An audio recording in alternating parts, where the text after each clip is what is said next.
அனைவருக்கும் வணக்கங்க. இது பாருங்க, மாதுளைங்க. இது நல்ல சிவப்பு முத்துக்கள் இருக்கக்கூடிய மாதுளைங்க. ரொம்ப நல்லா இருக்குங்க சுவை.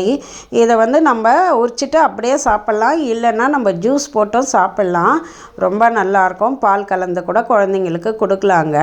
நிறைய இரும்பு சத்து உள்ளதுங்க மாதுளை எல்லா விதத்துலேயும் உபயோகமாக இருக்கும். இந்த தோல் கூட நம்ம காய வச்சு பொடி பண்ணி உபயோகப்படுத்தலாம். இப்போ மாதுளை நிறைய பேர் பிஞ்செல்லாம் வச்சுட்டு உதிர்ந்துருது அப்படின்னு சொல்கிறீங்க. அதுக்கு ஒரே தீர்வு நல்ல புளிச்ச மோர் எடுத்துக்கோங்க. கூட தேங்காய் பாலும் சேர்த்து ரெண்டையும் ஒரு 4-5 நாள் புளிக்க வச்சுட்டு, இது பேர் தேமோர் கரைசல் அப்படின்னு சொல்லுவாங்க.